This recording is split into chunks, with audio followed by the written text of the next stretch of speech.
Hey, you guys, it is your girl Brooke, your fellow podcaster, entrepreneur, and creative artist from the East Coast. And welcome to my podcast, Blogger with a Twist. So, on my podcast, I'll mainly be talking about lifestyle topics. I may do a couple rants or story times, but basically, whatever comes to mind, that is the gist of this podcast. So if any of you guys find that interesting, definitely subscribe to the podcast, share it with your friends or family, and last but not least, get your snacks, your popcorn, whatever you like to eat.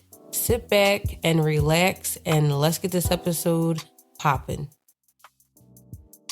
Hey, you guys, and welcome back to a brand new podcast episode. And hopefully, you guys out there are doing good. So look, I know that I did not drop a episode last week, and I am so sorry. I pretty much got caught up with life, and on top of that, I was feeling a little bit under the weather, but I'm definitely doing better this week. So for this episode, I do have a story time for you guys, which is about how your girl locked herself out of her job. But before we get into that story time, I do want to update you guys about two things. The first thing is that in my last episode, I talked to you guys about how the right side of my face swelled up and that I would have to go see my dentist and stuff like that. So to sum it up, I have to get another tooth extracted, which is the tooth on the bottom right side of my mouth, which I believe is the last molar on that side. And I'm not going to lie to you guys. When my dentist told me that, I did start crying in the office because I guess for me, I thought I was doing so much better with my oral hygiene only to be disappointed. But, after I cried about it and felt sorry for myself, I just kind of had to think about it could have been worse because, like I've said before, there are so many people that die from tooth infections that either by the time they treat it is too late, or unfortunately, they cannot afford to get it taken out or get it treated. Because as you know, living in the United States, when it comes to your dental care or your medical care, it can be very expensive, which is why a lot of doctors and dentists tell us that we should take care of our teeth and our health, because when you do get sick or something happens, you might have to pay a pretty penny, even if you have insurance, because most of the time, insurance only pays half of the cost, unless you have really good insurance and it pays for everything. But yeah, you guys, I'm actually getting a tooth extracted next Friday on the 28th. I would have gotten the procedure done sooner, but I'm actually going to a wedding on this Sunday, the 23rd, and I felt like I want to eat the food that I ordered for the wedding. So I just thought it made more sense. I go to the wedding this week. I can have my food. And then next week, I'll get the tooth taken out.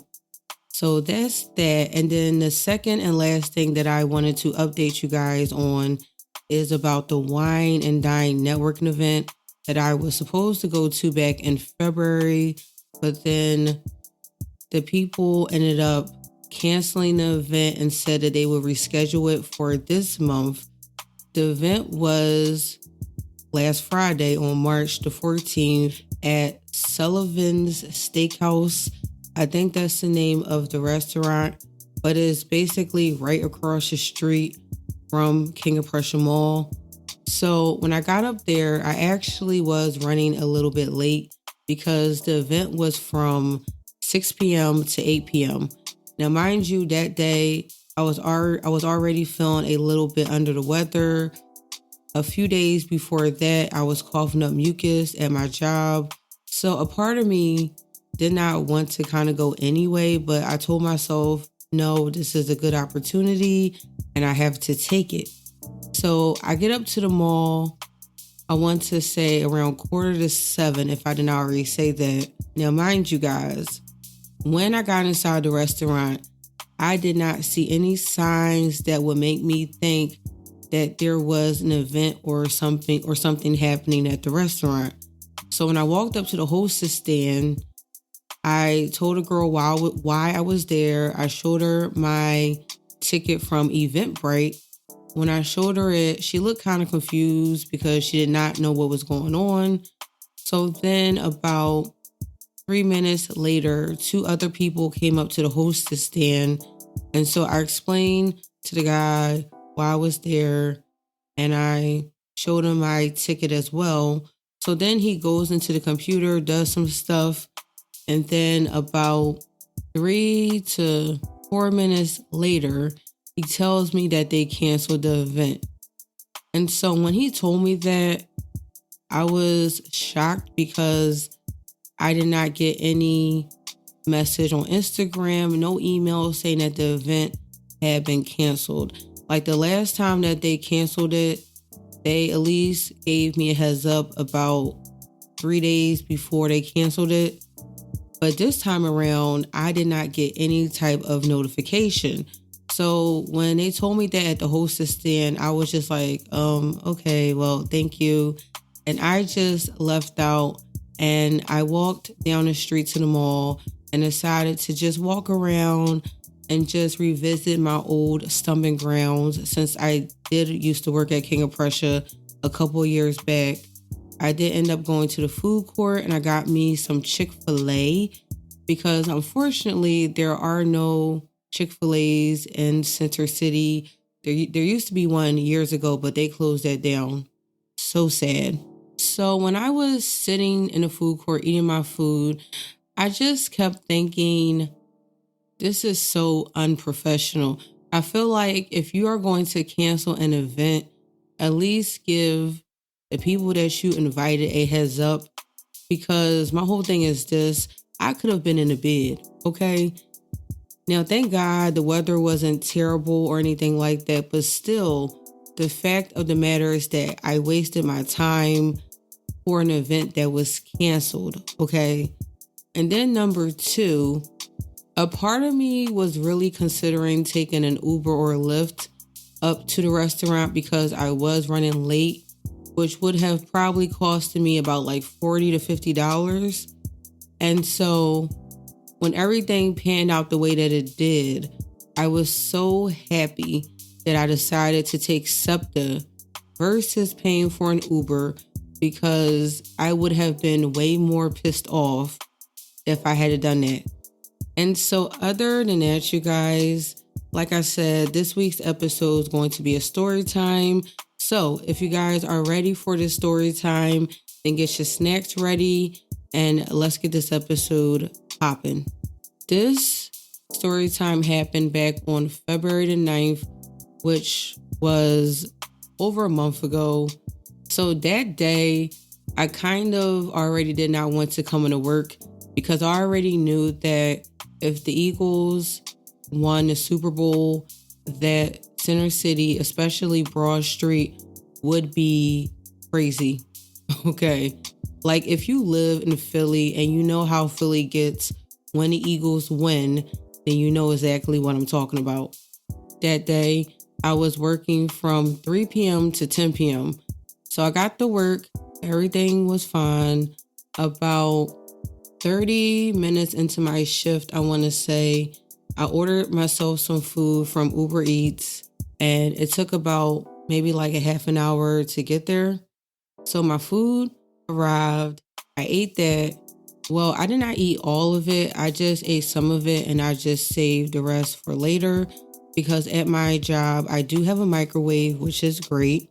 So as I'm in a booth, this guy comes up to the window because I don't know if I've ever really kind of explained to you guys the type of gas station that I work at. So if you've ever been to those type of gas stations where you have the person that's inside the booth That's the one that I work at. So people can't come in, walk around. So, like I said, the guy comes up to the window and he was having trouble getting gas. I was trying to explain to him what to do because unfortunately, the pumps at the gas station that I work at are very outdated and they definitely be giving a lot of people headaches, as well as me when I be trying to explain to people how to work them. So the guy wasn't getting it. And then I realized that he did not speak that much English. So in my head, I'm thinking, okay, let me go out and show this guy because obviously me keep trying to talk to him is not going to make the situation better. So on my way out the door, I did grab the key, which is on a keychain, and I always take it with me anytime I leave out the booth because your girl is not trying to get locked out. So as I'm going out the door, the part of the keychain that goes around your neck is somehow got hooked onto the door handle from the inside. So when I noticed that, I tried to catch the door, but unfortunately I was too late and the door closed. So I did end up helping the guy at the pump. But after I helped him, I walked back towards the door. And mind you, the door is a bulletproof door, okay? So now I'm thinking, how can I get back inside of this booth without my boss finding out? Because my boss did come later on that day because he was going to help me out because he knew that it was going to get crowded if the Eagles won the Super Bowl. So I had a hairpin in my hair. I decided to take that out and I started trying to pick the lock with the hairpin. I know something I probably saw on YouTube or TV or something. So I did that for about a good 15-20 minutes. Nothing was happening, okay? I did not have anything on me as far as my phone, a jacket, nothing. Everything was inside the booth. The only thing I had on, I think, was a cardigan kind of, but the cardigan was not that thick. And that day it was cold and windy, okay? And it was after 4 p.m. when I was out there trying to pick the lock. And I'm just thinking, I'm not going to be out here freezing to death for the next hour and a half and some change. 20 minutes later, because at this point, I just decided, well, I guess I'll just stand in front of the booth. And if people need to pay for gas or they need to maybe get a bag of chips or something, I have to tell them that. Unfortunately, I can't get inside the booth. Now, I did have to turn down a few people. There was this one guy that got upset when I told him that I accidentally locked myself out. Because when he was walking away, I heard him mumble underneath his breath, how you lock yourself out. And I'm just thinking to myself, you don't have nothing to complain about, okay? At least you can go back to a nice warm car. I got to stand out here in the cold until I figure out a solution. So as I'm standing there, it's this lady that was at one of the pumps. And I don't know what compelled me to tell her why I was standing out there. I don't know. But maybe I looked like an lost orphan. I don't know. So I told her what happened. And of course, she felt so bad for me. She was asking me, do you have somebody that you can call or somebody that can bring you a coat or some gloves? And I told her, unfortunately, no, my phone is inside the booth and I don't have any numbers memorized. So the lady ends up calling 911 for me, okay? And so when I got on the phone with the operator, I told them what happened and they basically told me, oh, unfortunately, nobody can come out today. You're going to have to contact a locksmith. Eventually, the lady did leave, but she really did not want to leave me out there, you guys. She was also asking me, do you want to sit in my car? Look, that lady was so nice, but I told her, look, I appreciate it, but I will figure out something. So after the lady left, I decided to walk across the street. Now, across the street was a locksmith shop. But mind you, it was a Sunday, so they was closed. Now, next to that was a smoke shop that basically sells like cigarettes and blunts and stuff like that. I asked the guy inside, look, I know this is a weird question, but do you know how to pick a lock? And the guy looked at me like, what do you mean? So I told him that I work at the gas station across the street, and unfortunately I accidentally locked myself out and I don't know what to do. So then he asked me, well, do you want to call somebody? So I told him that I don't have any numbers memorized and my phone is inside the booth. So the guy was like, I guess looking at me like, well, I don't know what to tell you. So I told the guy, well, thank you anyway. And I walked back across the street. Now I'm thinking to myself, I have to figure out something, okay? So then I thought about it. Wait a minute, there is a fire station less than a block away. And I know firefighters, they know how to break into doors. But my main concern was I don't want them to break the door and then I have to explain to my manager, my boss, how the door got broken. I did not want to have to explain that, okay? But at the same token, I really had no other option. So I walked down the street to the fire station and 2 firefighters get out the fire truck. One walks, I think, around to the back of the truck. But then the second one, I was able to flag him down. I was like, excuse me. So I walk up to him and I'm like, look, I know this is a weird question, but do you know how to pick a lock? So the guy looks at me like, what do you mean? And so I explained to him that I work at the gas station up the street and I accidentally got the key locked inside and I need somebody to help me get it out, blah, blah, blah. So then I guess he walks over to the fire chief, I guess you could say like the boss of the fire station. So then he comes over, he was like, oh, Brooke, come inside. I walk inside the fire station into a room of like 6 or 7 other firefighters. And now I'm thinking to myself, I know this man and got me explaining what happened to me like I'm on display. So I explained to the firefighters what happened. And I was like, look, I need y'all to get me back in, but please do not break the door. Okay, do not break the door. They was like, look, we got you. We'll meet you down the street at the gas station. So I walked back down the street to the gas station. About a minute later, they meet me at the gas station.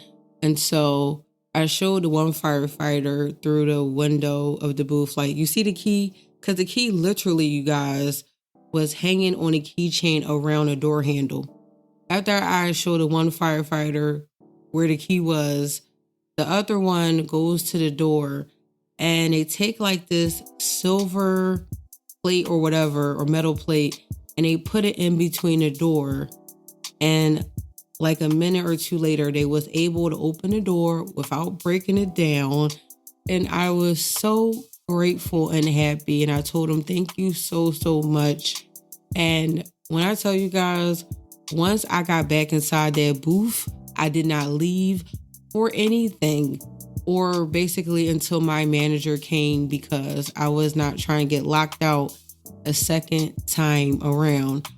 But yes, that was my story time, my fiasco that day, because when I got off of work that day, Broad Street was packed, okay? And thankfully, my boyfriend did order me a Lyft to go home because SEPTA, I think certain bus routes was like shut down because people was just flooded on Broad Street in Center City. Yes, you guys, those firefighters, they definitely saved your girl's life. And to this day, I have never told my manager what happened. I'm pretty sure if he ever get a chance to look back at the cameras, he probably would see. But look, if he does not know, I'm not going to tell him, okay? But yeah, now when I think about this story, I laugh about it. But at the time, I was not laughing, okay? I was cold and I just felt such like an orphan, because I felt like at least if I had my phone on me, I could at least call somebody. So yeah, I guess that's the end of the story time. If you guys enjoyed this story time, definitely like the podcast, share it. And also, I believe in my last episode, I also told you guys about me partnering with Now Included for the survey. So like I said, if you live in Philadelphia and you want to take the survey, which is basically giving your perspectives about the healthcare system in this city, then definitely take the survey. The link is in my Linktree link, and the deadline to take the survey is March 31st. And other than that, thank you guys again for listening. Hope you guys have a great day, a great week, and until my next episode, peace.